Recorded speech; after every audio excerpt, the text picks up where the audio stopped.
പരിണയം. അർജുനേട്ട, ഓഫീസിൽ കുറച്ച് സംഭവങ്ങൾ ഉണ്ടായതിനെപ്പറ്റി ഞാൻ പറഞ്ഞില്ലേ? അതിനുശേഷം സിഇഒയുടെ റൂമിലേക്ക് എന്നെ വിളിപ്പിച്ചിരുന്നു. സിഇഒയുടെ നിലവിലുള്ള പി.എ ജോലി നിർത്തിപ്പോകാൻ തീരുമാനിച്ചതിനാൽ ആ പോസ്റ്റിലേക്ക് അവർ എന്നെ നിയമിച്ചു. ആദ്യം കേട്ടത് എന്താണെന്ന് മനസ്സിലാവാത്തതുപോലെ അർജുൻ നിന്നു. അല്പനേരത്തിന് ശേഷമാണ് അവനും അത് പിടികിട്ടിയത്. അവൻ്റെ മുഖത്ത് നേരത്തിനുള്ളിൽ ദേഷ്യം കലർന്നു. ഇനി നീ ആ കമ്പനി ജോലിക്ക് പോകണ്ട, എടുത്തടിച്ചതുപോലെ അർജുൻ പറഞ്ഞു. ആരോഹിക്ക് അറിയായിരുന്നു അർജുൻ ഇങ്ങനെ തന്നെ പറയൂന്ന്. അവൾ അവനെ ദയനീയമായിട്ട് ഒന്ന് നോക്കി. അതൊന്നും പറ്റില്ല അർജുനേട്ടാ, ഞാനിപ്പോൾ ആ കമ്പനി ജോയിൻ ചെയ്തിട്ടല്ലേ ഉള്ളൂ. ഉടനെ എനിക്ക് അവിടെ നിന്ന് ജോലി നിർത്തി ഇറങ്ങാൻ പറ്റില്ല. 3 വർഷത്തെ ബോണ്ടുണ്ട് എനിക്കവിടെ. ബോണ്ട് പീരീഡിന് മുൻപ് ഇറങ്ങിയാൽ കമ്പനിക്ക് അവർ ചോദിക്കുന്ന തുക നഷ്ടപരിഹാരം കൊടുക്കേണ്ടി വരും നമ്മൾ. ഞാൻ എവിടെ നിന്നെടുത്ത് കൊടുക്കാനാ ആ പൈസ? അതുകൊണ്ട് എനിക്ക് എന്തായാലും ജോലിക്ക് പോയേ പറ്റൂ. എൻ്റെ വാക്ക് ധിക്കരിച്ച് ജോലിക്ക് പോകാൻ തന്നെയാണോ അപ്പോൾ നിന്റെ തീരുമാനം? വാക്ക് ധിക്കരിച്ച് ജോലിക്ക് പോകുമെന്നാണോ ഞാൻ ഉദ്ദേശിച്ചത്? ബോണ്ട് പീരീഡ് കഴിയുന്നതിന് മുമ്പ് ജോലി നിർത്തിക്കഴിഞ്ഞാൽ വരാൻ പോകുന്ന പ്രശ്നങ്ങളെക്കുറിച്ചല്ലേ ഞാൻ പറഞ്ഞത്. മാത്രമല്ല, അവരെന്നെ ബ്ലാക്ക് ലിസ്റ്റിലെങ്ങാനും ചേർത്താൽ ഇനി ഒരിക്കലും മറ്റൊരു നല്ല കമ്പനിയിൽ ജോലിക്ക് കയറാൻ പറ്റില്ല. എൻ്റെ ഭാവി കൂടി ഞാൻ നോക്കണ്ടേ? കൊള്ളാം ആരോഹി, നന്നായിട്ടുണ്ട്. പുതിയ കമ്പനിയിൽ ജോലിക്ക് കയറിയപ്പോൾ തന്നെ എൻ്റെ സ്വഭാവത്തിന് കാര്യമായ വ്യത്യാസം വന്നല്ലോ. ആദ്യ ദിവസം ഇങ്ങനെയാണെങ്കിൽ ഇനി മുന്നോട്ട് പോകും തോറും അതെങ്ങനായി തീരും? അർജുൻ്റെ വാക്കുകൾ കേൾക്കെ ആരോഹിക്ക് തലയ്ക്ക് ഭ്രാന്ത് പിടിച്ചുപോയി. ഒരു കാര്യങ്ങളും ഞാൻ പറയുന്ന രീതിയിലല്ല അർജുനേട്ടൻ എടുക്കുന്നത്. ഇങ്ങനെയാണെങ്കിൽ എന്ത് ചെയ്യും നമ്മൾ? ഒരുപാട് വർഷക്കാലം മുന്നോട്ട് ഒരുമിച്ച് ജീവിക്കേണ്ടവരല്ലേ നമ്മൾ? ഇപ്പോഴേ ഇങ്ങനെ തർക്കങ്ങളും പിണക്കങ്ങളും ആണെങ്കിൽ? അതും പറഞ്ഞുകൊണ്ട് അർജുനെ ചോദ്യഭാവത്തിൽ നോക്കി നിൽക്കുവാണ് ആരോഹി. എന്താ, നിനക്കിപ്പോ എന്നെ വേണ്ടെന്ന് തോന്നുന്നുണ്ടോ? എടുത്തടിച്ചതുപോലെ അർജുനത് ചോദിച്ചതും ആരോഹി പിന്നീട് ഒന്നും മിണ്ടാൻ നിന്നില്ല. പ്ലീസ് അർജുനേട്ടാ, ഇനി ഞാൻ ഒരു കാര്യവും വേണമെന്ന് പറയില്ല.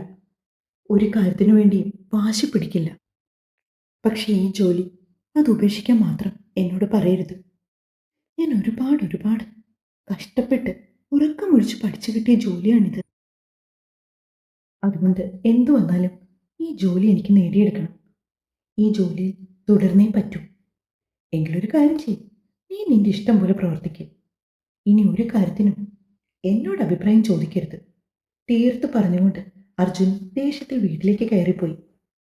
ആരോഹി പിന്നെയും കുറച്ചധികം നേരം ആ ചെമ്പകച്ചോട്ടിൽ തന്നെ ഇരുന്നു. തൻ്റെ ജീവിതം എങ്ങോട്ടാണ് പോകുന്നതെന്ന് അവൾക്ക് യാതൊരു ഊഹവും ഉണ്ടായിരുന്നില്ല.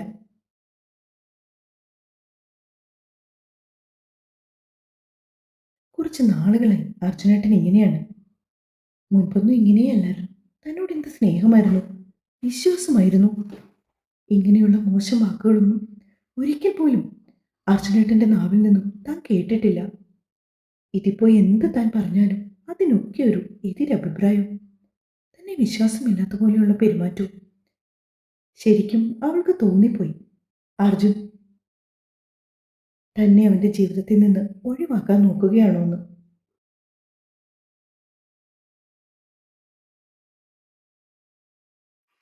പലവിധ ചിന്തകളുമായി അവൾ ആ ചെമ്പകച്ചോട്ടിൽ തന്നെയിരുന്നു. നേരം പോയത് അവൾ അറിഞ്ഞതേയില്ല. വീട്ടിലെങ്ങും അവളെ കാണാതായതോടെ അന്വേഷിച്ച് മുറ്റത്തേക്ക് ഇറങ്ങിയതാണ് വസുധ. എന്താ ആരോഹി, നീ എന്താ ഇവിടെ ഇരിക്കുന്നേ? അവളെ കണ്ടതും വസുധ ചോദിച്ചു. ഒന്നുമില്ലമ്മേ, ഞാൻ വെറുതെ ഇവിടെ ഇരുന്നതാ. അവരുടെ മുഖത്തേക്ക് നോക്കാതെ ആരോഹി പറഞ്ഞു. സാധാരണ അങ്ങനെ വെറുതെ ഇവിടെ ഇരിക്കാറില്ലല്ലോ നീ. അർജുനോടെ, നിങ്ങൾ ഒന്നിച്ചല്ലേ ഇവിടെ ഇരിക്കുന്നത്? അർജുനേട്ടനകത്തേക്ക് കയറിപ്പോയി. കുറച്ച് മുൻപേ പോയതേ ഉള്ളൂ. നിങ്ങൾ തമ്മിൽ എന്തെങ്കിലും പ്രശ്നമുണ്ടോ? നേരിയ ആശങ്കയോടെ വസ്തു ചോദിച്ചു. ഇല്ലമ്മേ, ഒറ്റവാക്കിൽ ആരോഗ്യ മറുപടി നൽകി. എന്നിട്ട് നിന്റെ മുഖം കണ്ടിട്ട് എനിക്കങ്ങനെ തോന്നില്ലല്ലോ. എന്തെങ്കിലും പ്രശ്നമുണ്ടെങ്കിൽ പറയൂ ആരോഹി. ഇനി അതല്ല, അർജുൻ മുറിയിൽ വന്നതിനെപ്പറ്റി ഞാൻ പറഞ്ഞത് നിനക്ക് വിഷമമായിട്ടാണെങ്കിൽ അത് മതിയാക്കിയേക്ക്. ഞാൻ പറഞ്ഞതിൻ്റെ പിന്നിലെ കാര്യങ്ങൾ നിനക്ക് കുറച്ചുകൂടി കഴിഞ്ഞാലേ മനസ്സിലാവൂ. മോളെ, വിവാഹം കഴിഞ്ഞിട്ടില്ല നിങ്ങളുടെ രണ്ടുപേരുടെയും. വിവാഹത്തിനു മുമ്പ് എന്തെങ്കിലും കാരണത്താൽ അത് നടക്കാതിരുന്നാൽ പിന്നീട് എൻ്റെ മോൾ ഒരുപാട് ദുഃഖിക്കേണ്ടി വരും. അതുകൊണ്ട് ആരോടും അധികം അടുക്കാതിരിക്കുന്നതാണ് നല്ലത്. ആരോഹിക്കൊരു മുന്നറിയിപ്പ് പോലെ വസ്ത പറഞ്ഞു. എന്തുകൊണ്ടാണ് തൻ്റെ അമ്മ ഇപ്പോഴിങ്ങനെയൊക്കെ സംസാരിക്കുന്നതെന്ന് എത്ര ആലോചിച്ചിട്ടും ആരോഹി പിടികിട്ടിയില്ല. എന്നാൽ വസ്തുയുടെ മനസ്സിൽ മറ്റു ചില കാര്യങ്ങൾ കിടക്കുന്നത് കൊണ്ട് തന്നെയാണ് അവരങ്ങനെ പറഞ്ഞത്. അവർക്കറിയാം ആരോഹിയുടെയും അർജുൻ്റെയും പ്രണയത്തിൻ്റെ അവസാനം എന്താകുമെന്ന്. അന്ന് തൻ്റെ മകൾ ഏറെ ദുഃഖിക്കാതിരിക്കാനാണ് ഇപ്പോൾ അവർ പരിശ്രമിക്കുന്നത്. എന്നാൽ ആരോഹിയോട് മുഴുവൻ കാര്യങ്ങളും വിട്ടുപറയാൻ അവർക്ക് കഴിയുന്നില്ല. വല്ലാത്തൊരു പ്രതിസന്ധിയിലായിരുന്നു വസ്ത. ഞാൻ പറയാമെന്ന കാര്യം മറന്നു. കുറച്ചു ദൂരം മുന്നോട്ട് നടന്ന ശേഷമാണ് വസുതി അത് പറഞ്ഞത്. മറ്റൊന്നുമല്ല, തുളസിത്തറയിൽ നിന്ന് വിളക്ക് കൊളുത്തിയിട്ടില്ല. എല്ലാ ദിവസവും നീയല്ലേ അത് ചെയ്യാറ്? അപ്പോഴാണ് ആരോഹിയും ചുറ്റും നോക്കുന്നത്. നേരം നന്നായി ഇരുട്ടി തുടങ്ങിയിരുന്നു. എന്തൊക്കെയോ ആലോചനകളിൽ കുടുങ്ങി അങ്ങനെ ഇരുന്നപ്പോൾ ചുറ്റും കറുപ്പ് പടർന്നത് അവൾ അറിഞ്ഞിരുന്നില്ല. ആരോഹി ധൃതിയിൽ അകത്തേക്ക് പോയി. അവൾക്ക് പിന്നാലെ വസ്തിയെ. വേഗം പോയി അവൾ വിളക്കൊരുക്കി. ശേഷം മഞ്ചിരാതി ദീപവുമായി തുളസിത്തറയിലേക്ക് നടന്നു. വിളക്ക് തുളസിത്തറയ്ക്കൽ വെച്ച് അവൾ മനമുരുക്കി പ്രാർത്ഥിച്ചു. ജീവിതത്തിൽ സന്തോഷങ്ങൾ ഉണ്ടാകണേ എന്ന് മാത്രമാണ് അവളുടെ പ്രാർത്ഥന. ഇളങ്കാറ്റ് വീശുന്നുണ്ടായിരുന്നു. അത് പതിവുള്ളതാണ്. സാധാരണ തുളസിത്തറയിൽ നിൽക്കുമ്പോൾ കിട്ടുന്ന ഇളം കാറ്റ്. ചന്ദനത്തിൻ്റെയും കർപ്പൂരത്തിൻ്റെയും മണം അന്തരീക്ഷത്തിൽ ആകമാനം കലരാറുണ്ട് ആ നേരം. ആരോഹി മൂക്ക് വിടർത്തി അത് ആസ്വദിച്ച് അങ്ങനെ നിന്നു. എന്നാൽ ഇന്ന് പതിവിന് വിപരീതമായി അവൾ അകത്തേക്ക് കയറുമ്പോഴേക്കും തുളസിത്തറയിലിരുന്ന തിരി കെട്ടുപോയിരുന്നു. അവൾ ചുറ്റും നോക്കി. ഇലകളൊക്കെ നിശ്ചലമാണ്. ഉമ്മറത്ത് തന്നെ മുത്തശ്ശനും മുത്തശ്ശിയും പ്രാർത്ഥനയുമായി ഉണ്ട്. ആരോഹി ഒരു പകപ്പോടെ നോക്കിയത് അവരുടെ മുഖത്തേക്കാണ്. അവൾക്ക് വല്ലാത്ത സങ്കടം വന്നു. ഒന്നാതെ മനസ്സ് വിഷമിച്ചിരിക്കുകയാണ്. അതിൻ്റെ കൂടെ ഇങ്ങനൊരു കാര്യം കൂടി. സാരില്ല കുട്ടിയെ, നല്ല കാറ്റുണ്ട്, അതിൻ്റെ ആവും. മുത്തശ്ശൻ അവളെ ആശ്വസിപ്പിക്കുന്ന പോലെ പറഞ്ഞു. മനസ്സിനൊരു സുഖമില്ലാത്ത പോലെ ആരോഗ്യക്ക് തോന്നി. അത് മറ്റൊന്നും കൊണ്ടല്ല. അർജുൻ ജീവിതമുള്ള പെരുമാറ്റം അവൾക്കൊരു തരത്തിലും അംഗീകരിക്കാൻ കഴിയുന്നില്ല. എന്നാൽ അത് അവനോട് തുറന്ന് സംസാരിക്കാനും പറ്റുന്നില്ല. അങ്ങനത്തെ ഒരു സാഹചര്യം. രാത്രി ഏറെ വൈകിട്ടും ആരോഹി ആഹാരം കഴിക്കാണ്ട് റൂമിൽ തന്നെ ഇരിക്കുകയാണ്. വസ്തു റൂമിലേക്ക് വന്നു. നീ ആഹാരം കഴിക്കാൻ വരുന്നില്ലേ? എല്ലാവരും വന്നു, താഴേക്ക് വാ. വേണ്ടമ്മേ, എനിക്ക് തീരെ വിശപ്പില്ല. അത് പറഞ്ഞാൽ പറ്റില്ല. അത്താഴപ്പട്ടിണി കിടക്കുന്നത് മുത്തശ്ശന് ഇഷ്ടമില്ലാത്ത കാര്യമാണെന്ന് നിനക്കറിയാലോ. പിന്നെ എന്തിനാ മോളെ വെറുതെ ഒരു സംസാരത്തിന് ഇടവരുത്തുന്നത്? താഴേക്ക് വാ. വസുത ഒരുവിധം അവളെ നിർബന്ധിച്ച് താഴേക്ക് കൊണ്ടുപോയി. ഡൈനിങ് ഹാളിൽ എല്ലാവരും നിരന്നിരിക്കുന്നുണ്ട്. കൃഷ്ണമേനോന് നിർബന്ധമാണ് ഏതെങ്കിലും ഒരു നേരം മക്കളെല്ലാവരും ഒരുമിച്ചിരുന്ന് വർത്തമാനം പറഞ്ഞ് ആഹാരം കഴിക്കണം എന്നുള്ളത്. ആരോഹി താഴേക്ക് ചെല്ലുമ്പോൾ എല്ലാവരും ഉണ്ടായിരുന്നു അവിടെ. അവൾക്കായി ഒഴിച്ചിട്ട സീറ്റിലേക്ക് അവൾ കയറിയിരുന്നു. അവളുടെ കണ്ണുകൾ ഒരു വേള അർജുന്റെ മുഖത്തേക്ക് നീണ്ടെങ്കിലും അവൻ അവളെ ഒരു നോട്ടം കൊണ്ട് പോലും കടാക്ഷിച്ചില്ല. അവന്റെ ആ അവഗണന അവൾക്ക് സഹിക്കാൻ കഴിയുന്നതല്ല. ആരോഗ്യ ഭക്ഷണം കഴിക്കാനായി വന്നിരുന്നപ്പോഴേക്കും ഗായത്രി അവളെ ഒരുതരം അവജ്ഞയോടെ നോക്കി. കാര്യം അർജുന് ആരോഗ്യവുമായി പ്രണയമുണ്ടെങ്കിൽ പോലും ഗായത്രിക്ക് ആ ബന്ധത്തിനോട് അത്ര യോജിപ്പില്ല. മറ്റൊന്നും കൊണ്ടല്ല, ഡോക്ടറായ തൻ്റെ മകന് വെറും PG-കാരിയായ ആരോഹി ചേരില്ലെന്നാണ് ഗായത്രിയുടെ പക്ഷം. എന്നാൽ അതവർ മറ്റാരോടും പറഞ്ഞിട്ടില്ല. ഭർത്താവ് ശബരികൃഷ്ണനോട് മാത്രമേ ഇത് പറഞ്ഞിട്ടുള്ളൂ.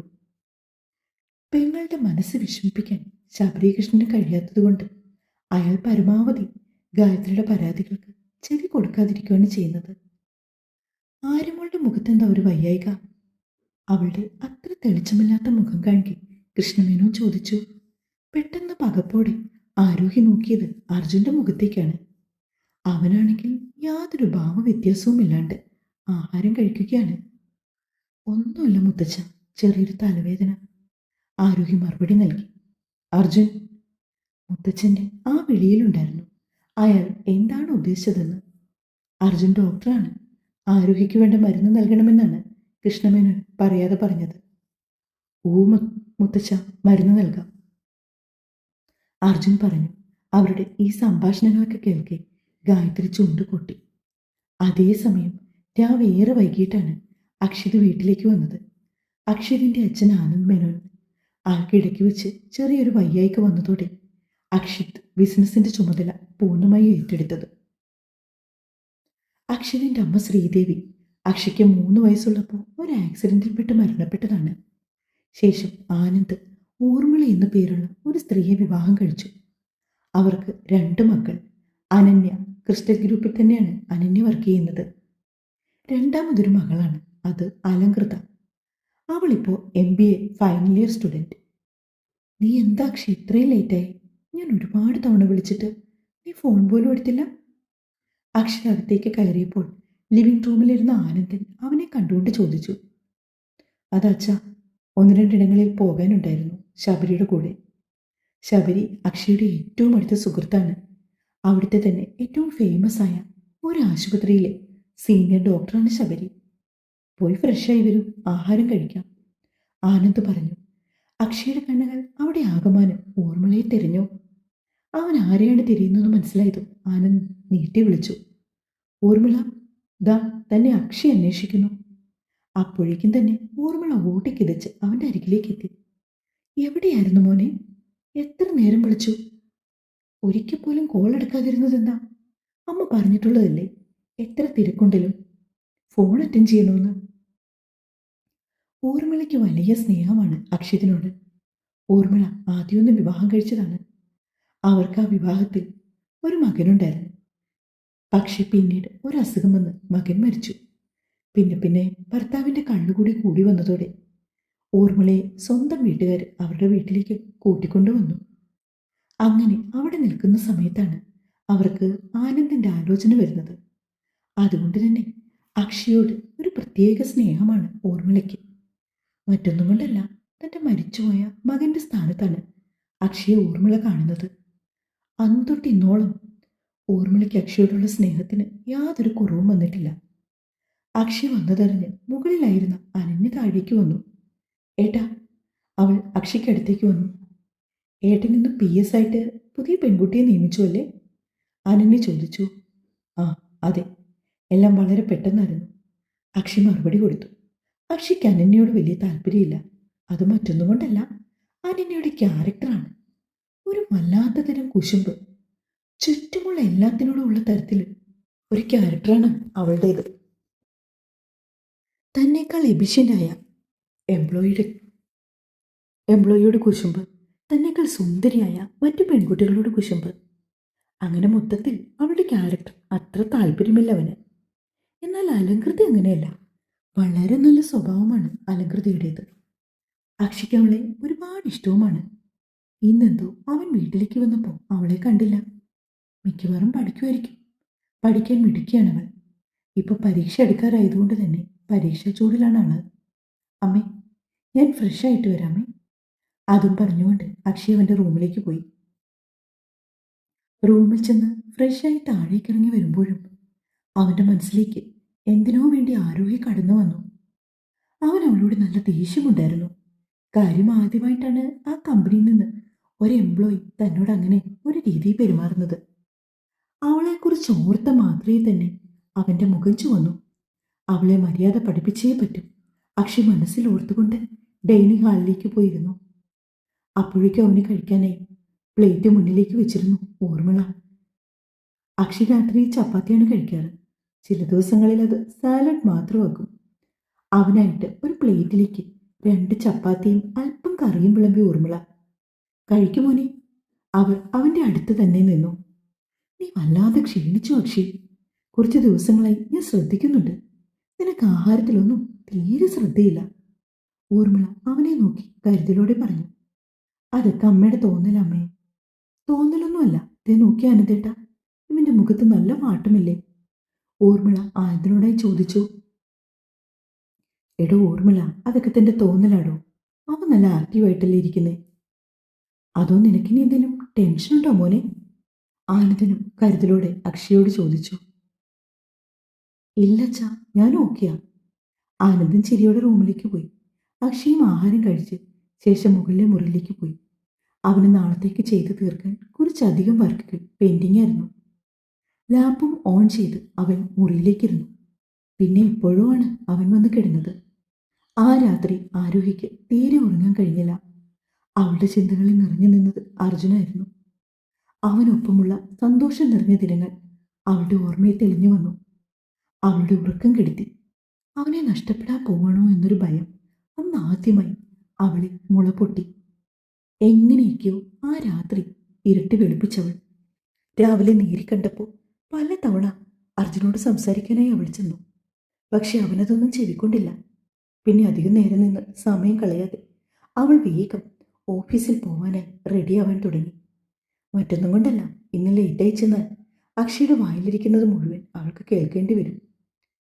മഞ്ഞയിൽ ചെറിയ വെള്ളപ്പൂക്കളുള്ള ഒരു കോട്ടൺ സാരിയാണ് ഇന്ന് ഓഫീസിൽ പോകുമ്പോൾ ഉടുക്കാനായി അവൾ തിരഞ്ഞെടുത്തത്. കോട്ടൺ സാരി ഭംഗിയായി ഞൊറിഞ്ഞു പിടിച്ചെടുത്തു. മുടി അഴിച്ചിട്ട് പോകരുതെന്ന് അർജുൻ പറഞ്ഞതുകൊണ്ട് തന്നെ മുടി ഒന്നായി പിന്നി താഴേക്ക് ഇട്ടിരിക്കുകയാണ്. കാൽമുട്ട് കഴിഞ്ഞ മുടിയുണ്ട്, അതും നല്ല കട്ടിയുള്ള കറുത്ത മുടി. അർജുൻ പറഞ്ഞത് ശരിയാണ്.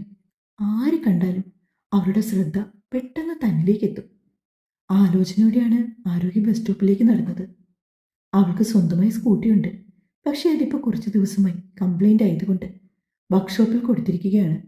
അത് നന്നാക്കി തിരികെ കിട്ടിയാൽ പിന്നെയുള്ള പോക്കും വരവുമെല്ലാം അതിലാകും.